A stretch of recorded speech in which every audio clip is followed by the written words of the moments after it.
اور پھر یہ ہے کہ حج تمتع میں ایک ہی سفر میں حج اور عمرہ دونوں کیے جا سکتے ہیں۔ یہ رخصت صرف میقات سے باہر رہنے والوں کے لیے ہے۔ حج تمتع میں قربانی دینی ضروری ہے۔ اگر قربانی نہ دی جا سکے تو اس کا فدیہ یہ ہے کہ 10 روزے رکھیں، 3 حج کے ایام میں اور 7 حج سے فراغت کے بعد کہیں بھی رکھ لیں۔ حج کے احرام باندھنے کے لیے مقررہ مہینے ہیں جو کہ شوال، ذوالقعدہ، ذوالحج کے پہلے 10 دن ہیں۔ اس کے علاوہ دنوں میں عمرہ تو ہو سکتا ہے لیکن حج نہیں۔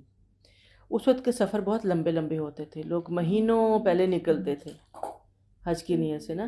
تو چھوٹی عید کے بعد جو شوال کا مہینہ ہے تب سے آپ حج کی نیت کر کے سفر شروع کریں گے تو وہ آپ کا حج کی نیت ہوگی، اس سے کے علاوہ کریں گے تو وہ عمرے کی ہی ہوگی۔ حج کے احرام باندھنے کے لیے ہر وہ حرکت یا کلام جو کہ انسان کو یہ آگے آگے نا کہ حج کے دنوں میں یہ چیزیں جو ہیں کہ نہیں ہم نہیں پڑھا نہیں، الحج اشہر معلومات، حج کے مہینے معروف ہیں، یہ ہمیں پتہ ہے، وہی 3 میں نے بتا دیا۔ فمن فرد فیہن الحج فلا رفث ولا فسوق ولا جدال فی الحج، پھر حج کے دوران نہ جنسی چھیڑ چھاڑ جائز ہے، نہ بد کرداری اور نہ ہی لڑائی جھگڑا۔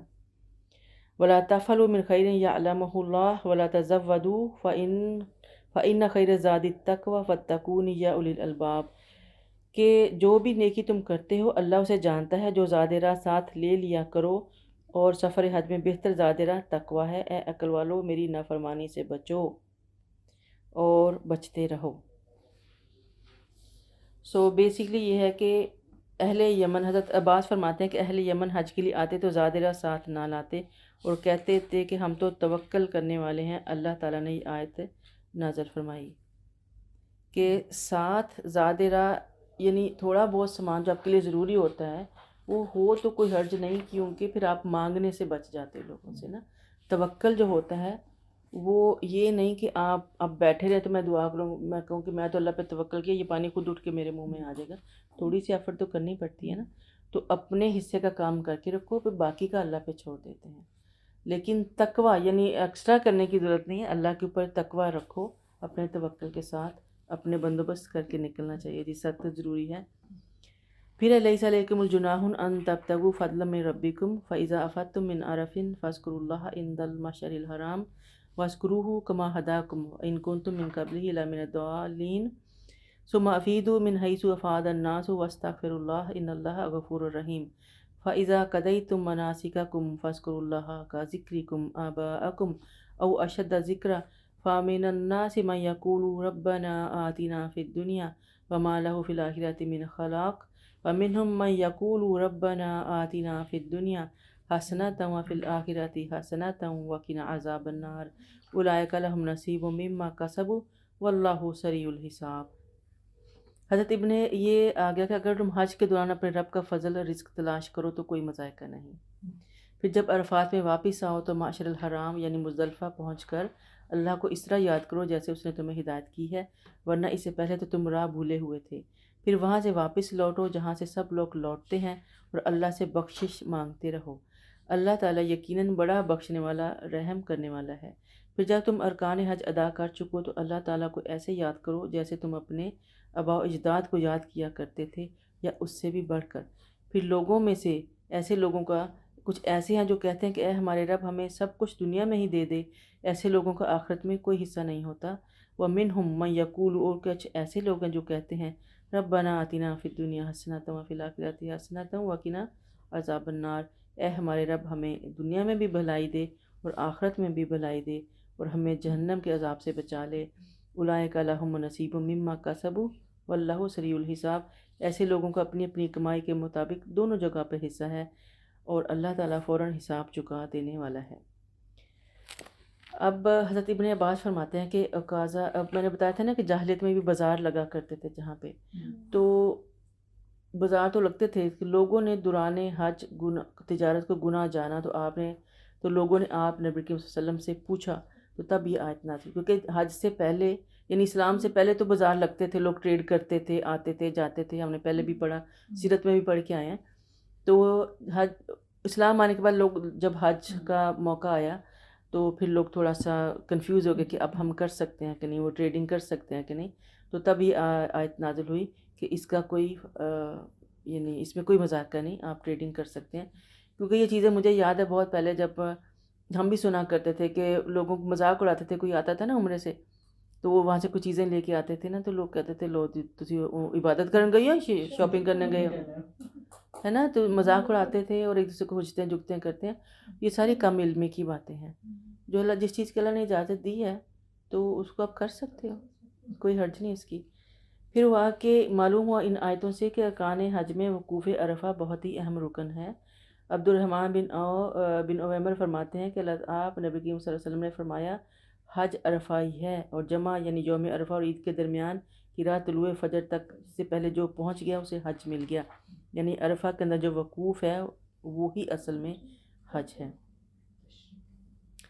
پھر ہے کہ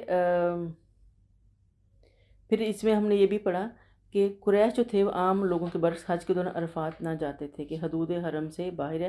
وہ کہتے کہ ہم اہل اللہ ہیں، ہمیں حرم سے باہر جانے کی ضرورت نہیں ہے. چنانچہ اللہ تعالیٰ نے ہدایت فرمائی کہ دوسرے لوگوں کی طرح تم بھی عرفات سے مزدلفہ آؤ. یعنی آپ لوگوں کا حج بھی کمپلیٹ نہیں ہوگا جب تک آپ وہ مکمل ارکان ادا نہیں کرتے. آپ کو بھی عرفات میں جانا پڑے گا، وہاں سے مزدلفہ پہنچنا پڑے گا. آپ صرف آپ اللہ کے اتنے بھی پیارے نہیں کہ اس کی عبادت کے اندر ڈنڈیاں مارو.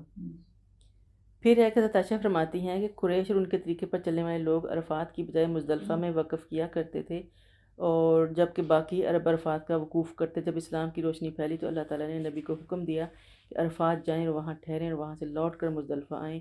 ثم افیضوا من حیث افاض الناس سے یہی مراد ہے.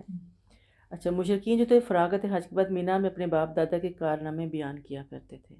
ٹھیک ہے، اور مسلمانوں کو ہدایت دی جا رہی کہ ایام تشریق میں وقوف مینا میں اللہ کا کثرت ذکر کیا کرو. اب اپنے آباء و اجداد کی تعریفیں کرنا چھوڑو، اللہ کا ذکر کرو، بلکہ اتنا کرو کہ ان سے بھی بڑھ کے کرو جو تم پہلے اپنے آباء و اجداد کے کارنامے بیان کیا کرتے تھے. اور یہ بہت ہی پیاری دعا ہے ربنا آتنا، اور یہ ہر طواف کے چکر میں رکن یمانی اور حجر اسود کے درمیان یہ دعا مانگا کرتے تھے آپ. اور ہر چکر کے ساتھ علیحدہ علیحدہ دعائیں منسوب کرنا کسی دلیل سے ثابت نہیں، لیکن یہ آپ پڑھا کرتے تھے. یہ اللہ تعالیٰ کی سکھائی ہوئی دعا ہے، مکمل دعا ہے. اس دنیا کے بھی خیر مانگ رہے ہیں اور آخرت بھی خیر مانگ رہے ہیں، تو اس کو ہمیں ضرور مانگنا چاہیے. اور اللہ تعالیٰ خود کہہ رہے ہیں کہ جو لوگ ایسی دعائیں کرتے ہیں ان کو اللہ تعالیٰ دونوں جگہ ان کو اس میں خیر میں سے حصہ ملے گا، اور بے شک اللہ تعالیٰ بہترین حساب لینے والا ہے. اور ایام تشریق جو ہیں وہ آپ کو پتہ ہی ہے کہ وہ کون سے ہیں. ذوالحج کے 10 کو تو عید ہوتی ہے نا، 9 کو حج ہوتا ہے، لیکن 11 12 اور 13 اگلے 3 دن جو ہیں وہ ذوالحجہ کے وہ ایام تشریق کہلاتے ہیں. وَاذْكُرُوا اللَّهَ فِي أَيَّامٍ مَّعْدُودَاتٍ، ان گنتی کے دنوں میں اللہ کو خوب یاد کیا کرو، یعنی ایام تشریق میں. پھر اگر کوئی شخص جلدی کرے تو وہ 2 دنوں میں واپس ہو گیا تو بھی اس پر کچھ گناہ نہیں، اور اگر 1 دن کی تاخیر کر لے تو بھی کوئی بات نہیں، بشرطے کہ اللہ سے ڈرنے والا ہو اور اللہ کی نافرمانی سے بچتے رہو، اور جان لو کہ آخرت کو تم اسی کے حضور جمع کیے جاؤ گے. اور لوگوں میں سے کوئی ایسا ہے جس کی بات آپ کو دنیا کی زندگی میں بڑی بحالی معلوم ہوتی ہے اور اپنی نیک نیتی پر اللہ کو گواہ بنا لیتا ہے، حالانکہ وہ کج بحث قسم کا جھگڑالو ہوتا ہے. اور جب وہ ایسی باتیں کرنے کے بعد لوٹتا ہے تو عملاً اس کی تقدو یہ ہوتی ہے کہ دنیا میں فساد مچائے اور کھیتی اور نسل انسانی کو تباہ کرے، حالانکہ اللہ فساد کو پسند نہیں کرتا. اور جب اسے کہا جاتا ہے کہ اللہ سے ڈرو تو اپنی عزت کی خاطر گناہ پر جم جاتا ہے، تو وہ جہنم اسے کافی ہے اور بہت ہی برا ٹھکانہ ہے.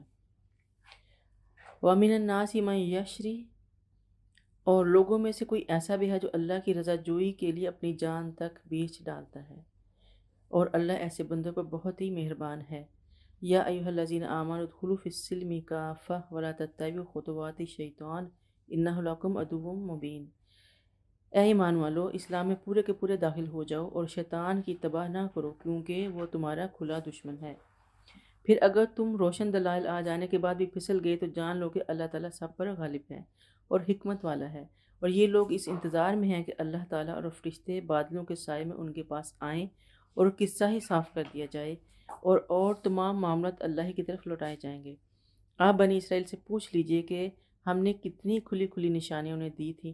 پھر جو قوم اللہ کی نعمت کو پا لینے کے بعد اسے بدل دے تو یقیناً اللہ تعالیٰ ایسے لوگوں کو سخت سزا دینے والا ہے. بیسیکلی اب وہی ہم لوگوں کو پھر سے کہا جا رہا ہے کہ ہم دین میں رد و بدل نہ کریں، مرضی کی چیزوں کو قبول کر لیا، جن کو دل نہیں مانتا ان کو چھوڑ دیا. یہ اسلام کے ساتھ نہیں ہو سکتا. اگر تم مکمل طور پر اسلام کی اطاعت کا کا جو ہے وہ اپنے گلے میں نہیں پہنو گے تو شیطان کے ہاتھوں کھلونا بن جاؤ گی. ہم پک اینڈ چوز نہیں کر سکتے، یہ شیطانی کام ہے، اور پھر ہم شیطان کے ہی اعلی کار بن جاتے ہیں، اپنے ہی دھوکے میں رہتے ہیں. ہمیں لگتا ہے ہم بڑے نیک ہیں، ہم سب کچھ کر رہے ہیں، ہم نمازیں بھی پڑھ رہے ہیں، قرآن بھی کر رہے ہیں، لیکن وہ چیزیں بھی کرتے جا رہے ہیں جو شیطان کہہ رہا ہے. تو اصل میں ہم اپنے آپ کو بھی دھوکہ دے رہے ہیں. یہ موذی دشمن تمہیں کہیں کا نہیں چھوڑے گا، ایسی دندان شکن منہ تو نشانی کے انتظار میں، جبکہ حق تسلیم کے بعد کوئی چارہ نہ ہو. یعنی یہ لوگ کہتے ہیں، یہ اللہ تعالیٰ فرما رہا ہے کہ کچھ لوگ ایسے انتظار میں کہ اللہ تعالیٰ فرشتے بادلوں کے سائے میں ان کے پاس آئیں. یعنی خود ہم نے ان یہودیوں نے کہا تھا نا کہ ہمیں، حضرت موسیٰ کی قوم نے، کہ ہمیں اللہ تعالیٰ جو ہیں وہ ہم سے کلام کرے. تو اللہ تعالیٰ فرماتے ہیں کہ جب کوئی حتمی نشانی آ جاتی ہے تو سمجھو کہ اس کے بعد پھر موت ہی ہوتی ہے، کیونکہ ان نشانیوں کے بعد پلٹنے کا وقت نہیں ہوتا آپ کے پاس. تو ایسی نشانیاں مت مانگیں، جیسے سورج کا مغرب سے طلوع ہونا یا موت کی یا قیامت آ گئی تو پھر معاملہ ہی ختم ہو جائے گا. اگر مسئلہ آیتوں پر اٹکا ہوا تو بنی اسرائیل سے پوچھ لے کہ ہم نے انہیں کیا کیا آیتیں نہ دیں. یعنی بار بار ڈیمانڈ مت کرو، میں تو خود آیت پہ آیت، نشانی پہ نشانی دے رہا ہوں آپ کو، اور کتنی نشانیاں چاہیے؟ کیوں اپنے لیے موت کو دعوت دے رہے ہو؟ خود اپنے لیے عذاب خود مانگ رہے ہو. کیا یہ سب کچھ تھوڑا ہے؟ تو کیا پھر انہیں حق ماننے کا حق ادا کر دیا؟ پھر جب انہوں نے نعمت کی قدر نہ کی تو نعمت ان سے چھن گئی. اگر تم بھی قدر نہ کرو گے تو تمہارا بھی یہی حشر ہوگا. سو بیسیکلی کہ ہم اب اطاعت کی طرف آ جائیں، بہت ساری حجتیں جھکتیں ہو گئی. اللہ تعالیٰ فرماتا ہے کہ کافروں کے لیے دنیا کی زندگی بڑی خوشنما بنا دی گئی ہے اور ایمان والوں کا مذاق اڑاتے ہیں، حالانکہ قیامت کے دن یہی متقی لوگ ان سے بالا تر ہوں گے. اور رہی دنیا کی زندگی تو یہاں اللہ جسے چاہتا ہے بغیر حساب کے رزق دیتا ہے. یعنی لوگوں کو کھاتے پیتے دے کے یہ مت سوچیں کہ ان کے اوپر تو اللہ کا بڑا فضل ہے اور ہمیں کیوں نہیں دے رہا. ہاں، اللہ کا فضل ہم صرف مال و دولت میں ہی دیکھتے ہیں. جو اللہ تعالیٰ کے نزدیک جو سب سے بڑا فضل ہے اس کا کیا ہے؟ متقی ہونا.